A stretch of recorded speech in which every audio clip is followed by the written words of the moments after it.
नमस्कार, मी पूजा. परिपूर्ण स्वादमध्ये आपल्या मनापासून स्वागत. आज आपण करणार आहोत मस्त चमचमीत अशी सोयाबीनची रस्सा भाजी. विशेष म्हणजे आज आपण ही भाजी घरातील उपलब्ध साहित्यांमध्येच करणार आहोत, तरीही चवीला हॉटेलपेक्षा भारी होते. अशा पद्धतीने तयार केलेली सोयाबीनची भाजी व्हेज खाणाऱ्यांसाठी पर्वणीच म्हणावी लागेल. साध्या सोप्या पद्धतीने केलेली सोयाबीनची सुकी भाजी देखील आपल्या चॅनलवर उपलब्ध आहेत. ती लिंक मी डिस्क्रिप्शन बॉक्समध्ये देत आहे. चला तर मग आजच्या रेसिपीला सुरुवात करूया. सोयाबीन वड्या उकडून घेण्यासाठी इथं मी गॅसवर पातेल्यामध्ये एक मोठा तांब्या पाणी उकळत ठेवलं आहे आणि पाण्याला मस्त उकळी आलेली आहे. आता आपण यामध्ये सोयाबीन वड्या घालूया. इथं मी मोठ्या आकाराच्या सोयाबीन वड्या घेतलेल्या आहेत. तुमच्या आवडीनुसार तुम्ही लहान किंवा मोठ्या घेऊ शकता. एकदा का वड्या आपण पाण्यात घातल्या की गॅसची फ्लेम लो करायची आहे, नाहीतर मग पाणी ओतू जातं. आपल्याला या 5 मिनिटं शिजवून घ्यायच्या आहेत. 5 मिनिटांमध्ये आपल्याला हव्या तशा मऊसूत शिजल्या जातात. इथं मी 100 ग्राम सोयाबीन वड्या घेतलेल्या आहेत. म्हणजे 10 रुपयाला जे एक पाकिट मिळतं अशी मी 2 पाकिटं सोयाबीन वडीची घेतलेली आहेत. थोड्या थोड्या वेळाने चमच्याने अशा वड्या वरखाली करत राहायच्या आहेत, म्हणजे सगळ्या वड्या छान एकसारख्या शिजल्या जातील. 5 मिनिटं मी सोयाबीनच्या वड्या शिजवून घेतल्या आणि बघा मस्त फुलून आलेल्या आहेत. त्यानंतर गॅसची फ्लेम मी बंद केलेली आहे. वड्या आपल्याला हव्या तशा मऊसूत झालेल्या आहेत. बघा व्यवस्थित शिजल्या गेल्या आहेत. आता आपण यातलं गरम पाणी निथळून काढायचं आहे आणि साधं पाणी घालायचं. सोयाबीन वड्या शिजवून घेतल्यानंतर गरम पाणी निथळून काढलं आणि त्यानंतर 2 वेळा साधं पाणी घालून पुन्हा ते पाणी निथळून काढलेलं आहे. असं केल्यामुळे सोयाबीन वड्या लवकर गार होतात आणि वड्यांचा उग्रपणा कमी होतो. आता आपल्याला या सोयाबीन वड्या अशा घट्ट पिळून काढायच्या आहेत. हाताने दाबून शक्य तितकं पाणी काढून टाकायचं, म्हणजे जेव्हा आपण सोयाबीनची भाजी खातो तेव्हा ती पेचव लागत नाही. सगळं पाणी निथळून काढलं म्हणजे जेव्हा आपण या मसाल्यात परततो तेव्हा वड्यांमध्ये मसाला अगदी छान मुरला जातो. बघा अशा पद्धतीने हाताने घट्ट पिळून शक्य तितकं पाणी यातलं काढून टाकायचं आहे. सेम पद्धतीने सगळ्या वड्या अशा आपण पिळून घेऊया. सोयाबीन वड्या उकडून झाल्यात. आता आपण वाटणाची तयारी करूया. त्यासाठी इथे मी गॅसवर कढई गरम करत ठेवले. त्यामध्ये 2 टेबलस्पून तेल घातलं आहे आणि यात आता आपण 2 मोठे कांदे असे उभे चिरून घालायचे आहेत. आधी आपण कांदा मिनिटभर परतून घेऊया, म्हणजे याच्या सगळ्या पाकळ्या मोकळ्या होतील. गॅसची फ्लेम मिडियम ठेवलेली आहे. मिनिटभर कांदा परतून घेतल्यानंतर यामध्ये आपण 12 ते 15 मोठ्या आकाराच्या लसूण पाकळ्या घालायच्या आणि 1 इंच आल्याचे तुकडे.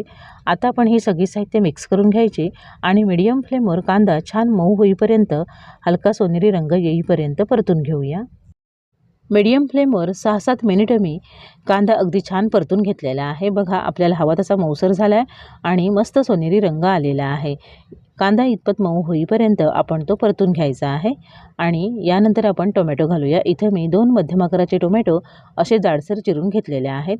टोमॅटो पण आपण छान मऊ होईपर्यंत परतून घेऊया. बघा आपलं वाटणाचं साहित्य अगदी छान भाजून झालेलं आहे. टोमॅटो पण मऊ झाला आहे. टोमॅटोचा कच्चेपणा नाहीसा झालेला आहे. कांदा देखील छान भाजला गेलेला आहे.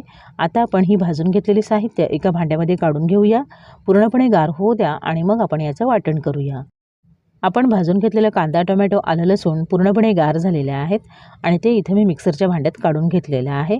आपल्याला याचं वाटण करायचं आहे, पण त्याआधी आपण यामध्ये भिजवलेले काजू घालूया.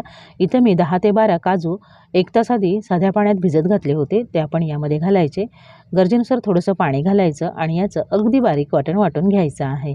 काजू घातल्यामुळे काय होतं, भाजीला अगदी हॉटेलसारखी चव येते आणि जी ग्रेव्ही तयार होते ती अगदी स्मूथ होते. भाजी फोडणीला घालण्यासाठी इथे मी गॅसवर कढईमध्ये 4 टेबलस्पून तेल हलकं गरम करून घेतलं आहे. यामध्ये आपण 1 टीस्पून जिरं घालूया. जिरं छान फुलू द्या. गॅसची फ्लेम लो ठेवायची आहे आणि आता आपण यामध्ये 1 तमालपत्र घालूया. 1 इंच दालचिनीचा तुकडा, 1 मसाला वेलची, 4 लवंगा आणि 5 ते 6 काळी मिरी घेतलेल्या आहेत. गॅसची फ्लेम लो ठेवायची आणि हे मसाले थोडा वेळ परतून घ्यायचे. करपू द्यायचे नाही आहेत, नाहीतर संपूर्ण भाजीची चव बिघडेल. आता आपण तयार करून घेतलेलं वाटण यामध्ये घालायचं आहे. लक्षात घ्या तेल चांगलं गरम आहे. हातावर शिंतोडे उडू शकतात. सावकाश काळजीपूर्वक वाटण आपण यात काढून घ्यायचं. आता आपण हे वाटण फोडणीमध्ये व्यवस्थित मिक्स करून घ्यायचं आहे. फोडणीसाठी इतकेच खडे मसाले वापरायचे आहेत. वाटणामध्ये मी काजू घातलेले आहेत. काजू घातल्यामुळे भाजीला हॉटेलसारखी चव येते. पण घरात जर काजू उपलब्ध नसतील तर तुम्ही 1 चमचाभर बेसन भाजून यामध्ये घालू शकता. त्याने देखील भाजीची ग्रेव्ही अगदी छान मिळून येईल. वाटण फोडणीमध्ये मिक्स करून झालं की यानंतर आपण यामध्ये पावडर मसाले घालायचे. अर्धा टीस्पून हळद घालायची, 2 टीस्पून घरगुती लाल तिखट. तिखटाचं प्रमाण तुम्ही तुमच्या आवडीनुसार कमी अधिक करू शकता. 1 टीस्पून गरम मसाला, जास्ती स्ट्रॉंग नाही आहे, 1 टीस्पून धणे पावडर, अर्धा टीस्पून जिरं पावडर, दोन्ही मी एकत्रच करून घेतलेलं आहे आणि 1 टेबलस्पून काश्मीरी मिरची पावडर रंगासाठी.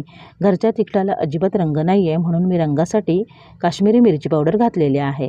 आता आपण हे सगळे मसाले व्यवस्थित मिक्स करून घ्यायचे आहेत आणि गॅसची फ्लेम लो टू मीडियम करून मसाल्यांना तेल सुटेपर्यंत आपण मसाले छान परतून घ्यायचे आहेत.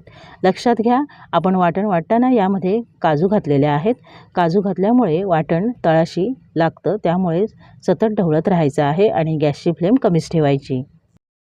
लो टू मीडियम फ्लेमवर वाटण मी 5 ते 6 मिनिटे छान परतून घेतलं आणि बघा मस्त तेल सुटलेलं आहे. असं तेल सुटेपर्यंत वाटण परतून घेतल्यामुळे देखील भाजीच्या चवीत खूप जास्त फरक पडतो, चवीला छान लागते. आता आपण चवीनुसार यामध्ये मीठ घालायचं. मीठ यात मिक्स करून घेऊया. मिनिटभर पुन्हा मसाला परतून घेऊया आणि आता आपण यामध्ये उकडून घेऊन त्यातलं सगळं पाणी निथळून घट्ट पिळून काढलेल्या सोयाबीनच्या वड्या यात घालायच्या. गॅसची फ्लेम लो करायची आणि मसाल्यामध्ये वड्या छान मिक्स करून घ्यायच्या आणि त्यानंतर 2 ते 3 मिनिटं छान परतून घ्यायच्या आहेत. म्हणजे मसाल्यांचा फ्लेवर वड्यांमध्ये अगदी छान उतरेल. भाजी खाताना वड्या बेचव लागणार नाहीत. लो फ्लेमवरच परतून घ्यायच्या आहेत. 2-3 मिनिटं वड्या परतून घेतल्यानंतर आता आपण यामध्ये पाणी घालायचं. पाणी घालताना थोडं थोडं घालायचं आणि पाणी उकळतच घालायचं आहे. गरजेनुसार पाणी घालायचं. रस्सा जसा तुम्हाला घट्ट किंवा सैलसर हवा असेल त्यानुसार, पण खूप जास्त पातळ पण करायचा नाही आहे, नाहीतर मग भाजीची चव कमी होईल. बघा, अजून थोडंसं पाणी घालावं लागेल आपल्याला. अजून 3-4 मिनिटं ही भाजी शिजवून घ्यायची आहे, म्हणजे वड्यांमध्ये सगळे मसाले अगदी छान मुरले जातील. अजून यात थोडंसं पाणी घालावं लागेल. पुन्हा एक वेळ मिक्स करून घेऊया.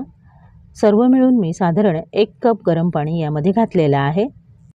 बघा, रस्सा किती छान दाटसर झालेला आहे आणि अगदी बारीक वाटण वाटून घेतल्यामुळे मस्त मिळून आलेला आहे. आता आपण गॅसची फ्लेम लो ठेवायची. बाहेर शिंतोडे उडू नयेत म्हणून आपण यावर झाकण ठेवून भाजी शिजवून घेणार आहोत. थोडंसं पोकळ झाकण ठेवायचं. 3 ते 4 मिनिटच आपण लो फ्लेमवर भाजी शिजवायची. 2 मिनिटांनी झाकण काढून बघूया आणि एक वेळ तळापासून ढवळून घेऊया. आपण यामध्ये काजू घातलेले आहेत. भाजी तळाशी लागू शकते म्हणून 2-2 मिनिटांनी झाकण काढून तळापासून ढवळून घ्यायची. बघा, रंग पण सुरेख आला आहे, भाजीला उकळी आली. आता आपण पुन्हा यावर 2 मिनिटांसाठी झाकण ठेवूया. 4 ते 5 मिनिटं मी झाकण ठेवून भाजी शिजवून घेतली आणि बघा किती मस्त भाजी तयार झालेली आहे. अगदी स्मूथ ग्रेव्ही तयार झालेली आहे. चवीला तर हॉटेलपेक्षाही भारी लागते. एक वेळ पुन्हा तळापासून ढवळून घ्यायचे आहे. भाजी यापेक्षा जास्ती घट्ट करायची नाही आहे. गार झाल्यावर रस्सा अजून थोडासा घट्ट होईल. सगळ्यात शेवटी आपण वरून थोडीशी बारीक चिरलेली कोथिंबीर घालायची. कोथिंबीर यामध्ये मिक्स करून घ्यायची. कोथिंबीर मिक्स करून झाली की आपली गरम गरम सोयाबीनची रस्सा भाजी सर्विंगसाठी तयार आहे. सर्विंग प्लेटमध्ये काढून घेऊया. पाहूनच तुमच्या लक्षात येईल की आपण तयार केलेली सोयाबीनची भाजी किती छान झालेली आहे. ग्रेव्ही देखील मस्त मिळून आले, अगदी स्मूथ तयार झालेले आहे. दिसायला जितकी छान दिसते त्याहीपेक्षा चवीला अप्रतिम झालेले आहे. या भाजीसोबत तुम्ही नुसता भात, जिरा राईस सर्व करू शकता किंवा रोटी, चपाती, नान काहीही खाऊ शकता. चवीला अप्रतिमच लागेल. अशाच पद्धतीने सोयाबीनची रस्सा भाजी तुम्ही घरी नक्की करून बघा. रेसिपी आवडली तर तुमच्या प्रतिक्रिया कमेंट बॉक्समध्ये अवश्य कळवा.